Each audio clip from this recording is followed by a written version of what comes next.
નમસ્કાર, આપ જોઈ રહ્યા છો અરવલ્લી સમાચાર અને બુલેટિન સાથે હું છું માસૂમ। સમાચારોની શરૂઆત કરીએ હેડલાઇન્સથી।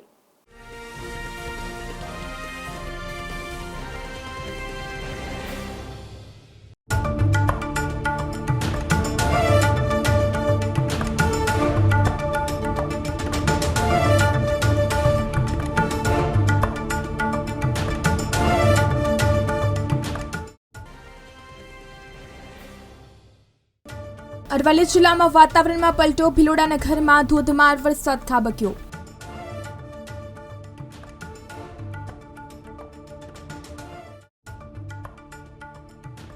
ભિલોડામાં ગાજવીજ સાથે તોફાની વરસાદ, ભારે પવન સાથે વરસાદની તોફાની બેટિંગ।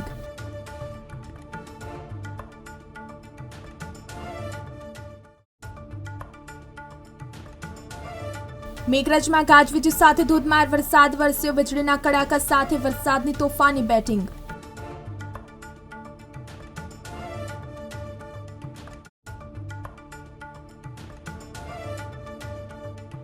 ભિલોડામાં મિની વાવાઝોડાનો મામલો, ગોવિંદનગરમાં મકાનના પતરા ઉડ્યા।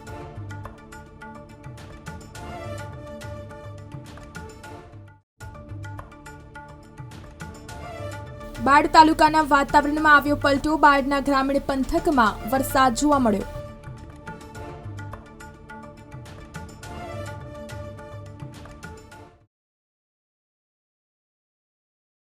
ભિલોડામાં અસામાજિક તત્વોના આતંકનો મામલો, બનેલી હુમલાની ઘટના બાદ હુમલાખોરોના સીસીટીવી સામે આવ્યા છે। લગ્નની જાનમાં ગયેલા યુવક પર ટોળાએ કર્યો હતો હુમલો। લીલછા ગામમાં યુવક પર તલવાર અને ચપ્પાથી થયો હતો હુમલો। ઘાયલ યુવકને અપાઈ રહી છે સારવાર, તો ઘટના બાદ હોસ્પિટલ પહોંચેલી ટોળું સીસીટીવીમાં કેદ થયું છે હાલમાં, તેમજ હાથમાં તલવાર સાથે સીસીટીવીમાં કેદ થયા યુવકો। ભિલોડા પોલીસે 2 આરોપીઓની અટકાયત કરી કાર્યવાહી હાથ ધરી છે। ભિલોડામાં અસામાજિક તત્વોના આતંકનો મામલો, બનેલી હુમલાની ઘટના બાદ હુમલાખોરોના સીસીટીવી સામે આવ્યા છે। લગ્નની જાનમાં ગયેલા યુવક પર ટોળાએ કર્યો હતો હુમલો। લીલછા ગામમાં યુવક પર તલવાર અને ચપ્પાથી થયો હતો હુમલો। ઘાયલ યુવકને અપાઈ રહી છે સારવાર, તો ઘટના બાદ હોસ્પિટલ પહોંચેલી ટોળું સીસીટીવીમાં કેદ થયું છે હાલમાં, તેમજ હાથમાં તલવાર સાથે સીસીટીવીમાં કેદ થયા યુવકો। ભિલોડા પોલીસે 2 આરોપીઓની અટકાયત કરી કાર્યવાહી હાથ ધરી છે। અરવલ્લી જિલ્લામાં વાતાવરણમાં પલટો જોવા મળ્યો, ભિલોડા નગરમાં ધોધમાર વરસાદ ખાબક્યો। ભારે ઉકળાટ અને બફારા બાદ વરસાદ વરસ્યો। કમોસમી વરસાદી માહોલ વચ્ચે વાતાવરણમાં ઠંડક ફેલાઈ છે। અરવલ્લી જિલ્લામાં વાતાવરણમાં પલટો જોવા મળ્યો, ભિલોડા નગરમાં ધોધમાર વરસાદ ખાબક્યો। ભારે ઉકળાટ અને બફારા બાદ વરસાદ વરસ્યો। કમોસમી વરસાદી માહોલ વચ્ચે વાતાવરણમાં ઠંડક ફેલાઈ છે। ભિલોડામાં ગાજવીજ સાથે તોફાની વરસાદ વરસ્યો, ભારે પવન સાથે વરસાદની તોફાની બેટિંગ। નગરમાં મકાનોના પતરા ઉડ્યા। ખુમાપુર, મલાસા, ખુશાલપુરા વિસ્તારમાં પણ વરસાદ જોવા મળ્યો। લીલછા પંથકમાં વૃક્ષો ધરાશાયી બન્યા, તો મોડાસા ગ્રામીણ પંથકમાં પણ ભારે પવન ફૂંકાયો। ભિલોડામાં ગાજવીજ સાથે તોફાની વરસાદ વરસ્યો, ભારે પવન સાથે વરસાદની તોફાની બેટિંગ।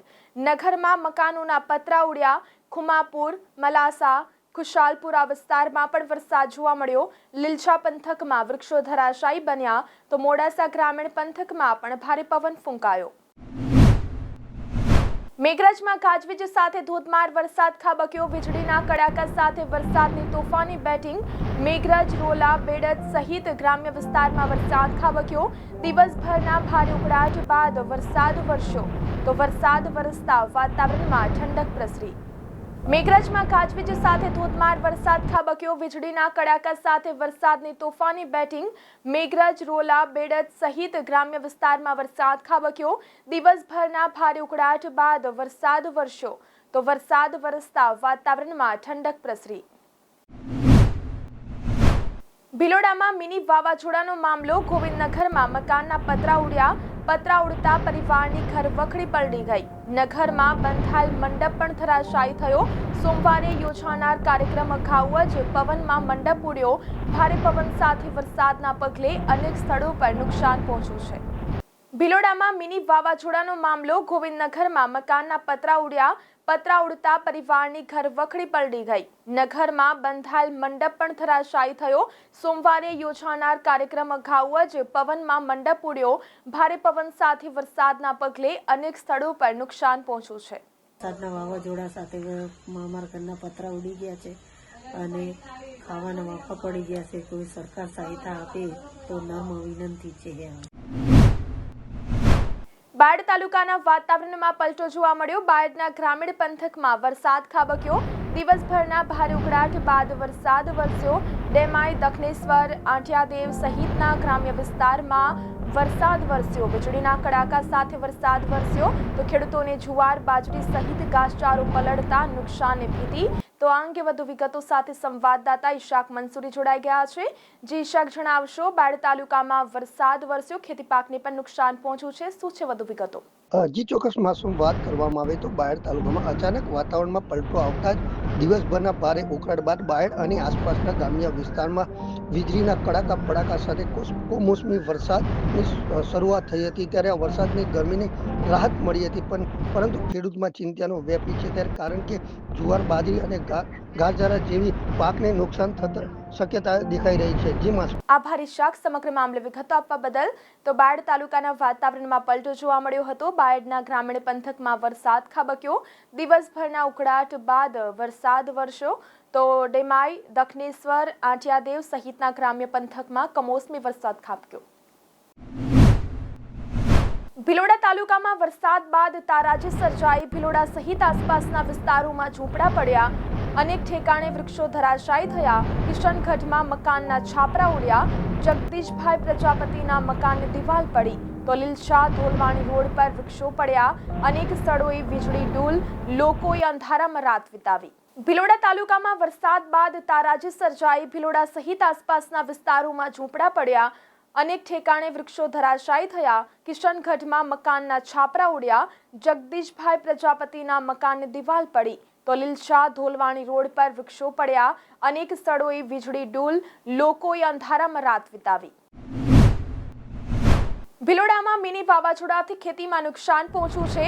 વેજપુર ગામમાં બાજરીના પાકનો સોંથ વળી ગયો. ભારે પવન સાથે વરસેલા વરસાદથી ખેડૂતોને નુકસાન તો ભારે પવનથી બાજરીના વાવેતરને વ્યાપક પ્રમાણમાં નુકસાન પહોંચ્યું છે. તો વેજલપુર સહિત અનેક ગામડાઓમાં ખેતીને નુકસાન. ખેડૂતો દ્વારા તંત્ર પાસે સર્વે કરી સહાયની માંગણી કરી છે. ભિલોડામાં મિની વાવાઝોડાથી ખેતીમાં નુકસાન પહોંચ્યું છે. વેજપુર ગામમાં બાજરીના પાકનો સોંથ વળી ગયો. ભારે પવન સાથે વરસેલા વરસાદથી ખેડૂતોને નુકસાન તો ભારે પવનથી બાજરીના વાવેતરને વ્યાપક પ્રમાણમાં નુકસાન પહોંચ્યું છે. તો વેજલપુર સહિત અનેક ગામડાઓમાં ખેતીને નુકસાન. ખેડૂતો દ્વારા તંત્ર પાસે સર્વે કરી સહાયની માંગણી કરી છે. ગઈકાલે વાવાઝોડાને કારણે મારા પાકને બહુ નુકસાન થયું છે. મેં બાજરીનું વાવેતર કરેલું હતું અને તેથી મારી નમ્ર વિનંતી છે કે તંત્ર સર્વે કરે અને મને સહાય આપે. માલપુરમાં વાવાઝોડાની અસર જોવા મળી. મામલતદાર કચેરીમાં મહાકાય વૃક્ષ ધરાશાયી બન્યું. વૃક્ષ કચેરીના પાર્કિંગ શેડ પર પડ્યું. દિવાલ પણ ધરાશાયી તો મામલતદારની સરકારી ગાડી વૃક્ષની નીચે દબાઈ તો કચેરી પાસે વીજપોલ પણ ધરાશાયી થયો. માલપુરમાં વાવાઝોડાની અસર જોવા મળી. મામલતદાર કચેરીમાં મહાકાય વૃક્ષ ધરાશાયી બન્યું. વૃક્ષ કચેરીના પાર્કિંગ શેડ પર પડ્યું. દિવાલ પણ ધરાશાયી તો મામલતદારની સરકારી ગાડી વૃક્ષની નીચે દબાઈ તો કચેરી પાસે વીજપોલ પણ ધરાશાયી થયો. મોડાસા ખાતેથી અર્બુદા સહકારી બચત અને ધિરાણ મંડળીએ એના 25 વર્ષ પૂર્ણ થવાના અવસરે રજત જયંતિ મહોત્સવ મંડળીના ચેરમેન હરીશભાઈ એન પટેલના પ્રમુખ સ્થાને યોજવામાં આવ્યો હતો.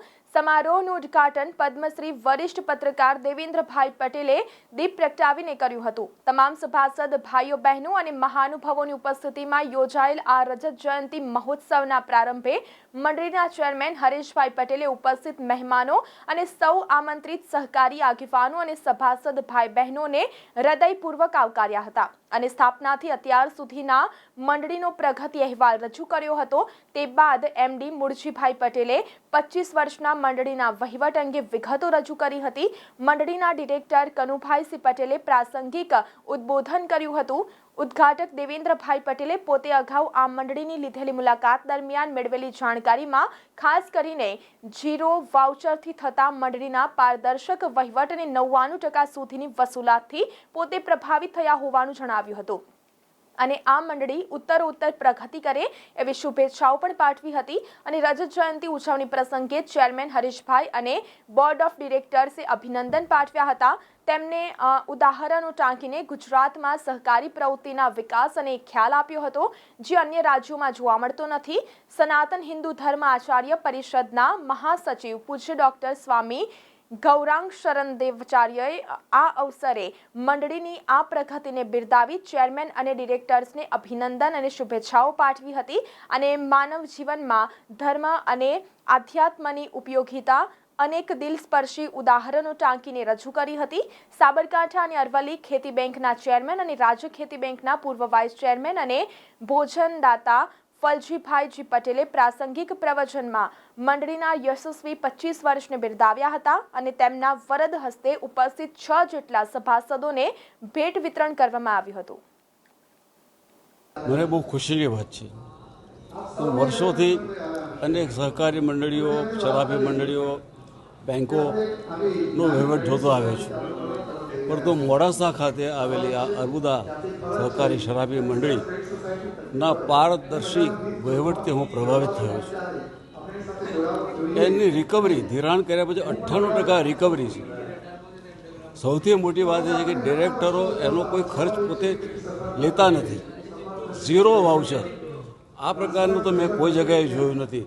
કદાચ ગુજરાતની આ એકમાત્ર શરાબી સહકારી મંડળી છે કે જે ઝીરો વાઉચરથી અને પારદર્શક વ્યવહાર સાથે ચલાવે છે। મને બહુ ખુશી છે કે આજના કાર્યક્રમમાં હાજર રહેવાનું મને આવ્યું અને હું અર્બુદા સહકારી શરાબી મંડળીને શુભકામના પાઠવું છું। 25 વર્ષના સમય દરમિયાન આજ દિન સુધી અમે કોઈ પણ જાતનો ખર્ચ પાડ્યો નથી, ઝીરો વાઉચર, રાઈટ। અને એ ખર્ચ ક્યાંક પડ્યો હશે, મને કોઈ શ્રદ્ધાંજલિ આપવાની હોય તો ભાઈ મેં કહ્યું છે કે ભાઈ આપણે બધા ડિરેક્ટરશ્રીએ ભોગવવું પડશે। આ ખર્ચો મંડળીમાં નહીં પડે અને ડિરેક્ટરશ્રી સમજે ખરા, બરાબર છે। અને કોઈ પણ જગ્યાએ અમે જઈએ કોઈ કામથી તો પણ અમે કોઈ બિલ નહીં મૂકવાનું, એટલે ખૂબ કરકસર યુક્ત વહીવટ કર્યો છે। અમે 1 કરોડનું મકાન બનાવ્યું છે કોઈપણ જાતની લોન લીધા વગર, જેની અંદર ગોદરેજ કંપનીના લોકર્સની ફેસિલિટી છે, આખી મંડળી એર કન્ડિશન છે અને લોકોને જે જરૂરિયાતો અમે જે હેતુથી મંડળી ચાલુ કરી હતી કે જે ઊંચા વ્યાજથી લોકો પૈસા લાવતા હતા, જેમનું ઓછામાં ઓછા નીચા વ્યાજથી મળે અને એમાં અમે સફળ રહ્યા છીએ। સાબરકાંઠામાં ભારે આંધી પવન સાથે વરસાદી માહોલથી લોકોને મોટી હાલાકી સર્જાઈ। જિલ્લાના શહેર કે ગ્રામીણને જોડતા મુખ્ય હાઈવે રોડ રસ્તા પર મોટી હાલાકી સર્જાઈ હતી। હિંમતનગરના સિવિલ રોડ પોલીસવરમાં ઝાડ પડવા અને મોટા હોર્ડિંગ્સ પડવાના કિસ્સાઓ પણ સામે આવ્યા છે। વિદ્યાનગરી બાયપાસ રોડ એક સાઈડથી બંધ કરવામાં આવ્યો હતો। તખતગઢ ગામે ભારે પવન વરસાદમાં લીમડાનું ઝાડ ધરાશાયી થયું હતું તો 3 વાહનોને ભારે નુકસાન પહોંચ્યું। ઈડરના ગંભીરપુરા ગામે ઝાડ પડતા 1.5 કલાક ટ્રાફિક જામ સર્જાયો હતો, જે તંત્રએ ઝાડ દૂર કરાવ્યું। વિજયનગરના પોળો પાસે રસ્તા પર પડેલું ઝાડ રાહદારો અને સ્થાનિકોએ દૂર કર્યું હતું તો ખેડબ્રહ્મા, વડાલી, વિજયનગર, હિંમતનગરમાં વીજપોલ અને ઝાડ પડવાથી લોકો મુશ્કેલીમાં મુકાયા હતા। અમુક વિસ્તારોમાં પતરા ઉડ્યાના બનાવો, અનેક ઝાડ ધરાશાયી થવાથી નુકસાન તો ઊભા પાકને પણ નુકસાન થવાની ભીતિ, તો ખેડૂતો પણ ચિંતિત બન્યા છે। ઠેર ઠેર વૃક્ષો પડી જવાની ઘટનાઓ સામે આવી। હિંમતનગરના ગ્રામીણ વિસ્તારના કેટલાક ગામોમાં અંધારપાટ સર્જાયો હતો। તખતગઢ ગામે ઝાડ પડતા 3 વાહનોને નુકસાન થયું હતું તો નેશનલ હાઈવે 48 પર પણ વરસાદી પાણી ભરાયા હતા। હિંમતનગર બાયપાસ રોડ પર પણ વરસાદી પાણી ભરાયા હતા। તો આ સાથે બુલેટિનમાં અત્યારે બસ આટલું જ। નમસ્કાર।